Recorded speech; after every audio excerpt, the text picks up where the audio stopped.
conquête de la souveraineté passe avant tout par l'exploitation des ressources nationales au profit de nos populations.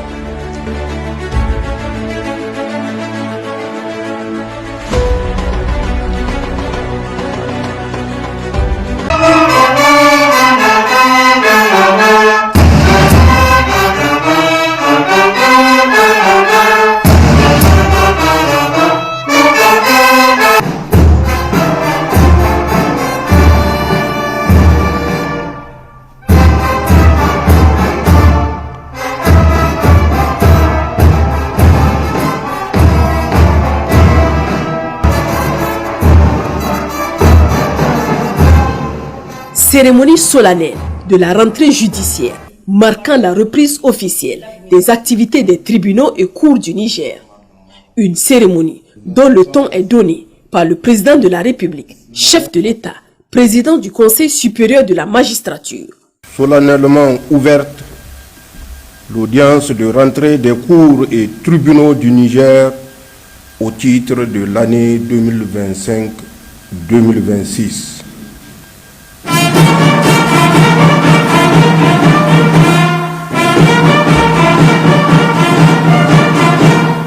Le greffier en chef passe à la lecture de l'ordonnance fixant la rentrée judiciaire. Deux personnages clés ont la parole, la bâtonnière de l'ordre des avocats du Niger et le président de la Cour d'État, pour dresser le bilan de l'année écoulée et tracer de nouvelles perspectives pour l'année 2026. Des perspectives pour relever les défis dans le secteur. Ce moment de rentrée judiciaire n'est pas une simple tradition. C'est un moment essentiel de réflexion, marquant le début d'un nouveau cycle de labeur au service du droit et de la cité. L'invitation du barreau, de la Chambre des notaires, ainsi que celle des huissiers à cette cérémonie traduit l'effectivité des bonnes relations entre la chancellerie et les acteurs de la justice que nous sommes, laquelle constitue un enjeu clé du bon fonctionnement de l'institution judiciaire au service du justiciable. Le thème retenu cette année, la justice, défis et perspectives dans le contexte de la refondation, et d'une actualité brûlante. Il nous interpelle tous, car il place la justice au cœur de l'ambition nationale de la refondation et de son corollaire de reconquête de notre souveraineté. La justice est confrontée à des défis énormes que nous devons regarder en face avec lucidité et courage. Le premier défi est d'ordre structurel et matériel. Nos tribunaux souffrent d'un manque criard de ressources humaines, d'infrastructures modernes et d'une dotation budgétaire insuffisante. La lenteur des procédures, souvent critiquée, découle en grande partie de cette réalité. Mais nous devons pour l'instant nous en accommoder au regard des priorités de l'État. Il s'agit d'un moment solennel pour rappeler nos obligations vis-à-vis du justiciable et de la communauté et examiner le travail accompli afin d'identifier les points à améliorer pour une justice intègre et au service du peuple. Les conclusions des États généraux de la justice en 2012 et des Assises nationales pour la refondation en 2025 ont fixé des objectifs à la justice. Il s'agit du renforcement de capacités de la justice, de l'amélioration de l'accès à la justice, du renforcement de la crédibilité de la justice, du renforcement de la justice pénale dans la lutte contre la criminalité transnationale organisée, du renforcement du lien justice et environnement économique, de la promotion et la protection des droits humains. Depuis lors, la justice nigérienne a connu des avancées notables dans la conduite de ses missions. En 2024, la Cour a enregistré 614 affaires et en a jugé 350, soit un taux de 57,003%.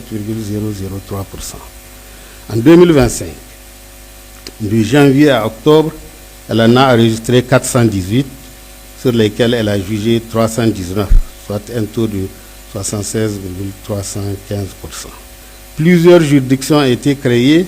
Il s'agit des cours d'appel au niveau des chefs-lieux de région, des tribunaux de commerce au niveau des sièges des tribunaux de grande instance, des tribunaux d'instance dans chaque département, des tribunaux d'arrondissement communaux dans les 4 grandes villes du pays, des tribunaux communaux et des tribunaux du foncier ruraux dans toutes les communes.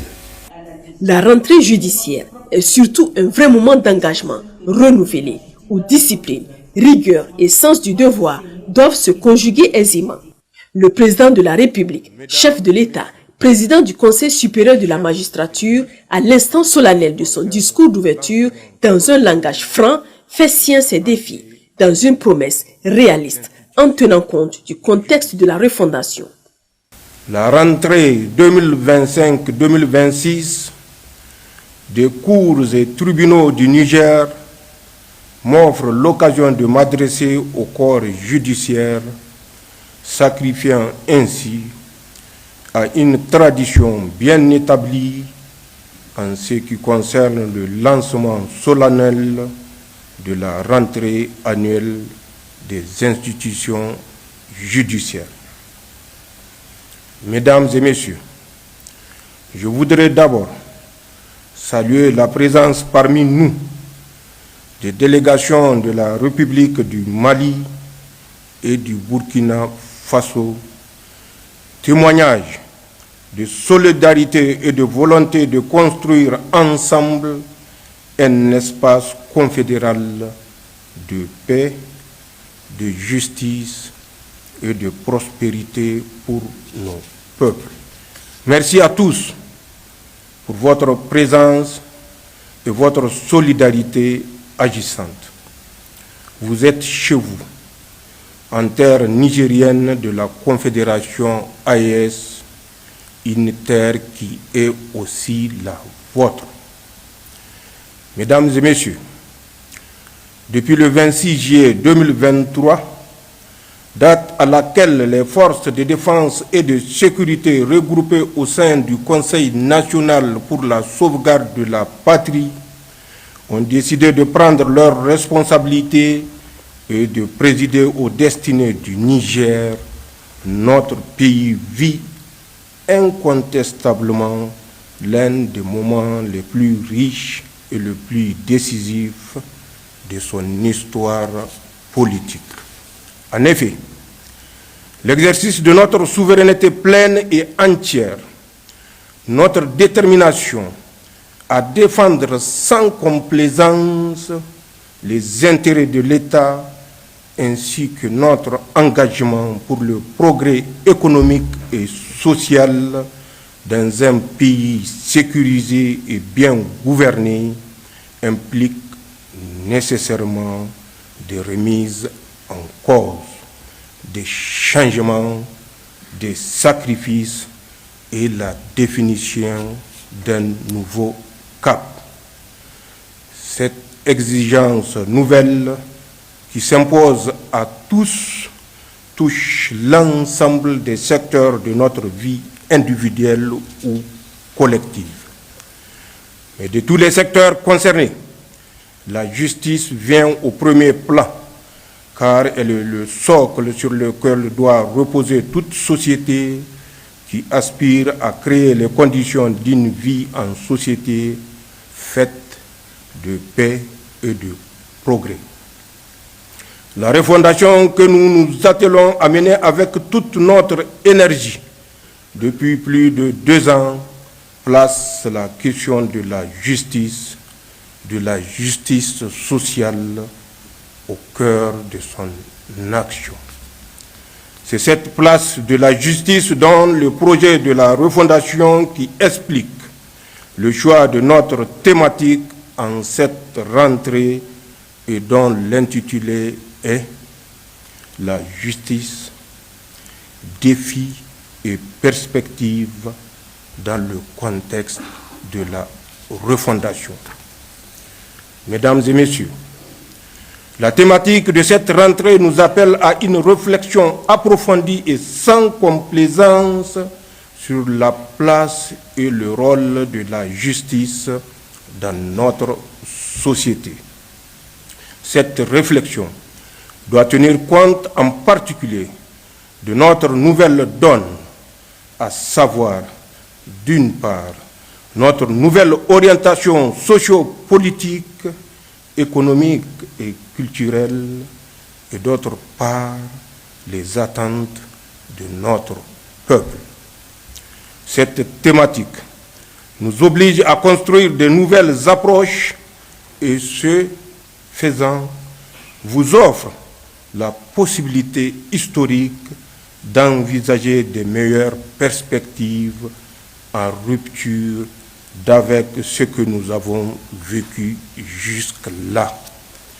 Elle nous oblige aussi à mesurer les enjeux de l'heure et la portée historique de nos actes, surtout dans un secteur aussi important que celui de la justice.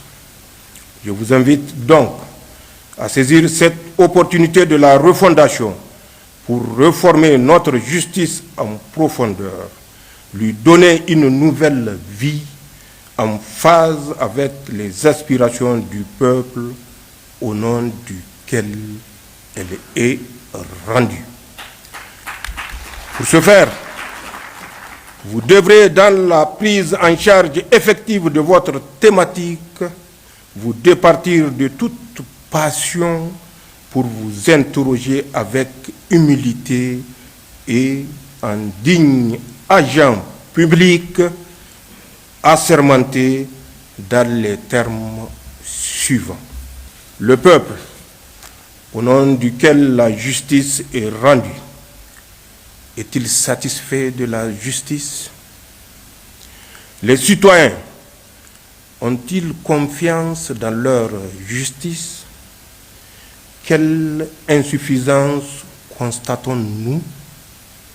Quelles réformes et quels changements de culture devraient être entrepris pour donner à la justice toutes ses lettres de noblesse?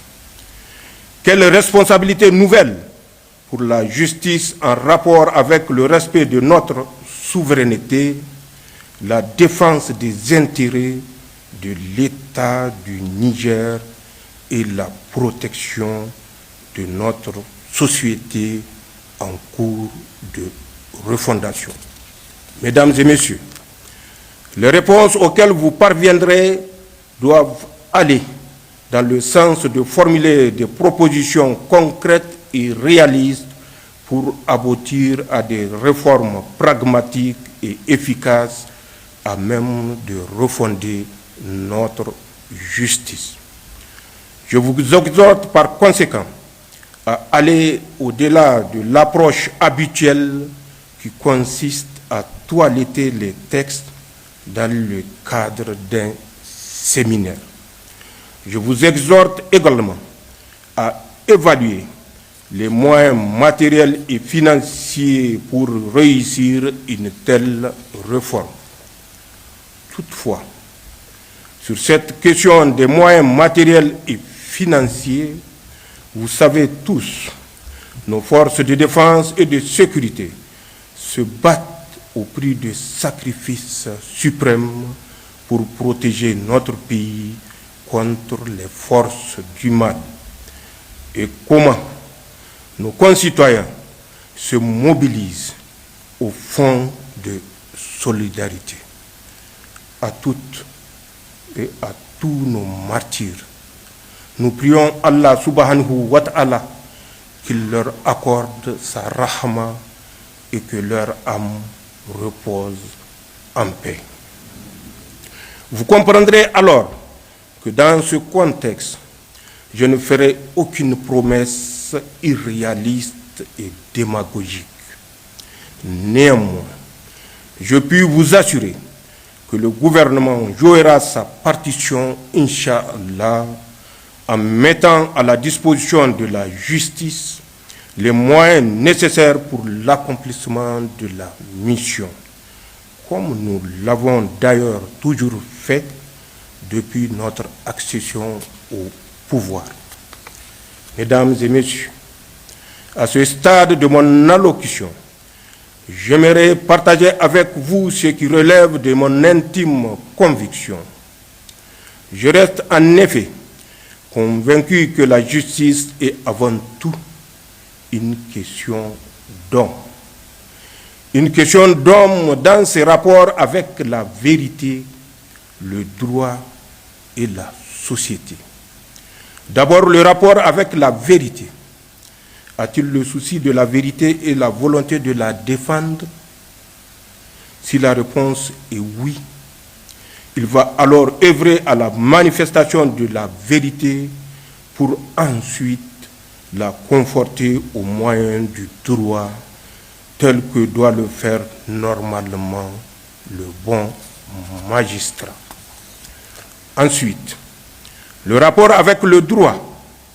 Le droit prescrit ce qui est légal et ce qui est illégal, ce qui est permis et ce qui est interdit.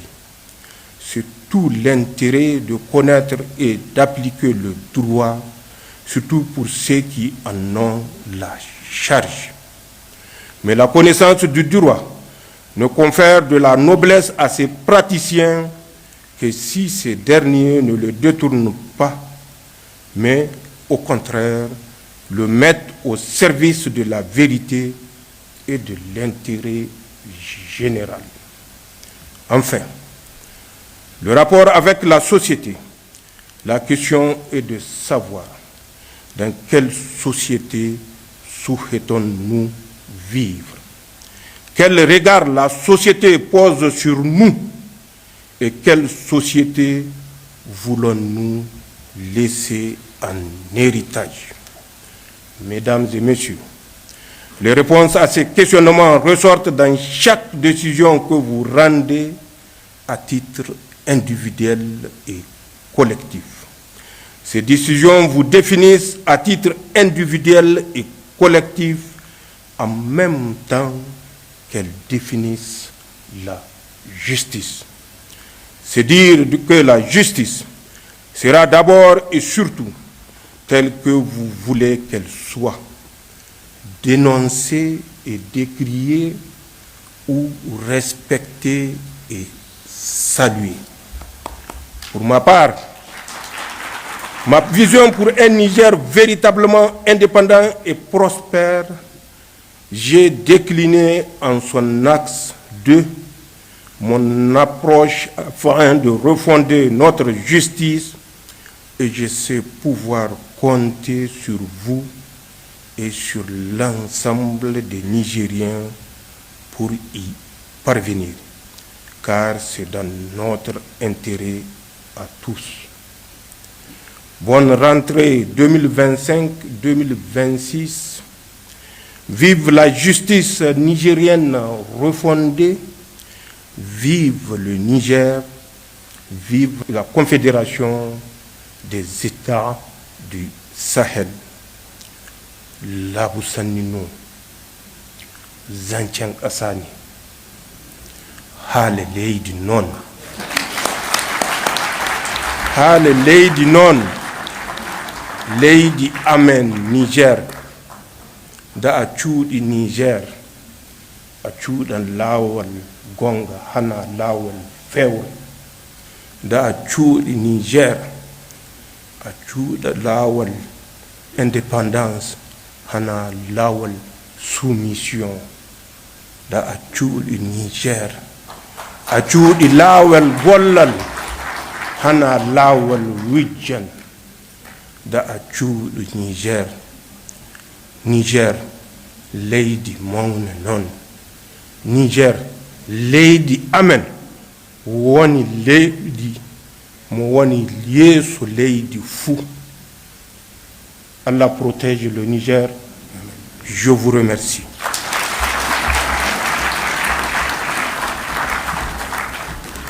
Langage de sincérité qui donne surtout espoir d'une justice équitable et crédible au réel service des populations. Surtout qu'au cours de ces assises, des solutions sont déjà dégagées pour certains défis, notamment la lutte contre la corruption et l'impunité dont la mise en place d'un parquet spécialisé est proposée, de même que l'instauration de la culture de l'excellence.